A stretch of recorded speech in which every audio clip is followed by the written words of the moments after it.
มาสงขลาพี่น้องเจ้ากำลังสนใจสิ่งใดเมื่อในวันที่27เดือนธันวาคม2บ่าย19ค่ะทำขึ้นไหนเนาะเขายาม9:50เนี่ยเนาะมาพบมาญากันดังกล่าวใจหนุ่มแดงปอกเนื้อเนี่ยเนาะเอาค่ะทำขึ้นไหนเนี่ยรายการปอกได้ตื่นเนี่ยเนาะขออ่านพี่น้องแต้วค่ะมาถ่อมข่าวการบ้านการเมืองการศึกกว่าซ้อมกันแทงค่ะเอาค่ะเอาข่าวข้อที่1เนี่ยเนาะอันนี้ก็เกี่ยวกับเรื่องลองเมืองแก่ป่านนะเนาะก็เตมาซอยแถมเงินเนี่ยเนาะที่เมืองของตัวเมืองมานเนี่ยเนาะให้เป็นลองแต่จะจ่ายเนี่ยเนาะลองจะจ่ายลองอันนี้เนี่ยเนาะที่อุปองค์งี้กันเนี่ยเนาะซุ่มดิบกล่องกลางเจ้าเคยแต่ดังลงปองจึงมันเนี่ยเนาะเอาค่ะมาได้เป็นข่าวกับจอมกันเนี่ยเนาะเมืองแก่ป่านได้จ่ายแถมเงินเนี่ยเนาะอเมริกัน$400 ล้านตาลองงำเหยียนและลองผลมุนขึ้นใหญ่เมืองหมตุมมานเนี่ยเนาะพ้องต่างเมืองแก่ป่าน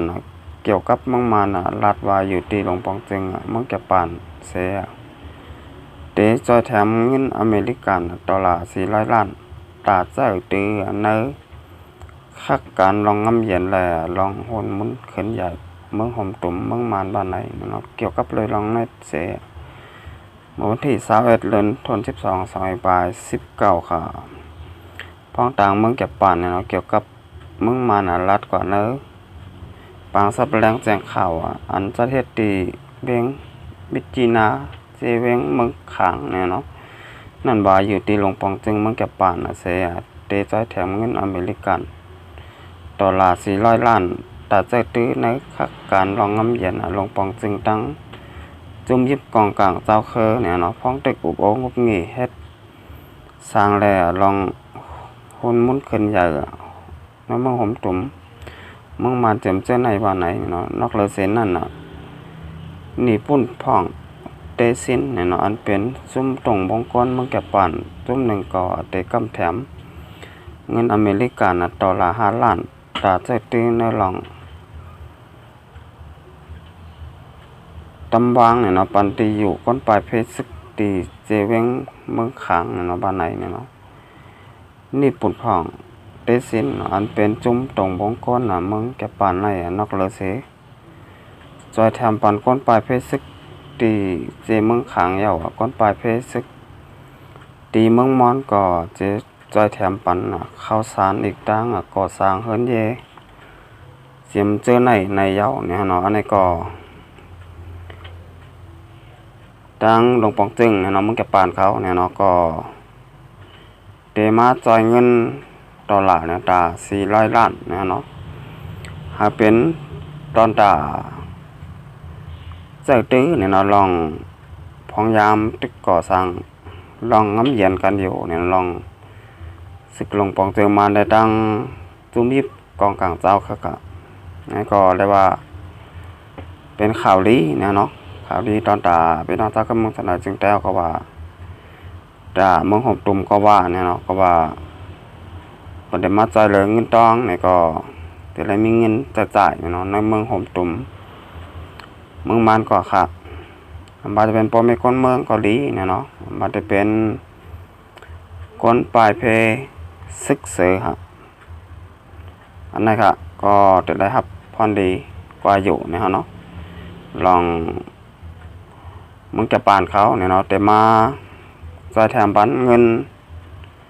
$400 ล้านเนี่ยเนาะราคานี่ก็เรียกว่าเป็นข่าวดีทางลองหนึ่งเนี่ยเนาะเอาค่ะเสร็จได้นะครับเขามาได้แทงหัวข่าวข้อที่2เนาะนี่ก็เป็นเกี่ยวกับเลยลองครูใจโมคาเนี่ยเนาะตีไรเสียงกล่อมสุดมูลกว่าเนี่ยเนาะครบ25 ปีเต็มเนี่ยเนาะนี่ก็เอาค่ะอันนี้ก็เอาข่าวมาตีข่าวเว็บไซต์ของแต่ละแล้วเนี่ยเนาะเอาข่าวมาได้เพียงข่าวกว่าจอมกันครับปางโลตันเนี่ยเนาะ25 ปี รบเต็มเนี่ยเนาะวันเสียงกรรมครูใจหมูเนี่ยเนาะหมอสอนหอยจ้อยเนี่ยเนาะหนังหือปอดเตเป็นพรดีกู้โสปุนตาก็เสียงกรรมกว่าในเสียสายตาโอโหนาวงจึงแล้วเนี่ยเนาะแลลุกล้างใจหมูจึงแล้วหมอสอนหอยจ้อยเนี่ยเนาะอีกตั้งพี่น้องเจ้าเคอกูก็กูเจ้าเนี่ยเนาะเฮ็ดปางดูดานเนื้อวันขบใจหมูเนี่ยเนาะจึงแล้วเลยลูกเสียงกรรมกว่า25 ปีเต็มวันไหนเนี่ยเนาะเมื่อวันที่26 เดือนธันวาคม2อีกปลาย19ค่ะข่าวยาม9 โมงเนี่ยเนาะอยู่ดีภูมิพลพรตอนของผักพี่น้องมาเข้าห่มดูดานเนี่ยเนาะอันเป็นซื้อมองเจอเนี่ยเนาะครบ25 ปีเต็มเนี่ยเนาะคู่ใจหมูแลถึงมาข่าวยาม10:30เนาะเลยกลับซ่อมสังขารเจ้าแลเสเนี่ยเนาะข่าวยาม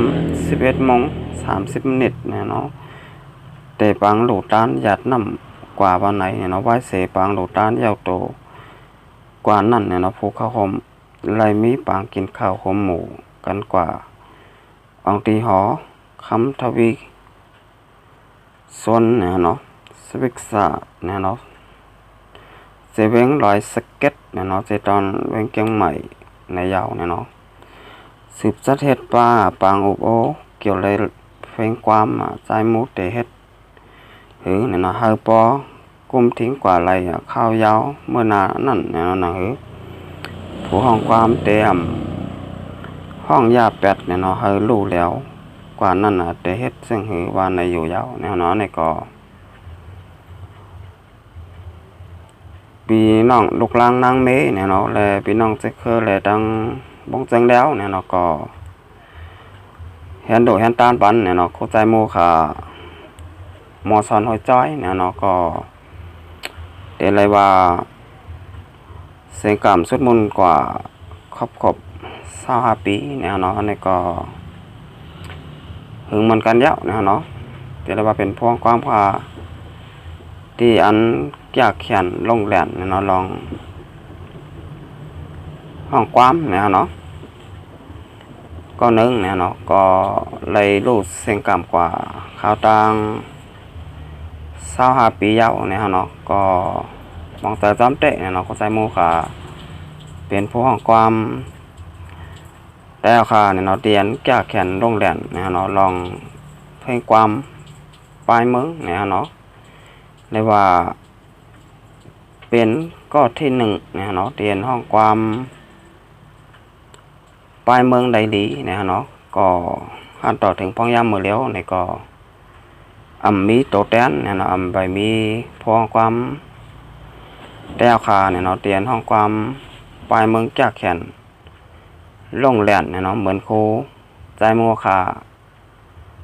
ไปมีมาแทงไรเนี่ยเนาะกำนันได้อันนี้ก็ครูใจโมคาเนี่ยเนาะหมอสอนหัวใจเนี่ยก็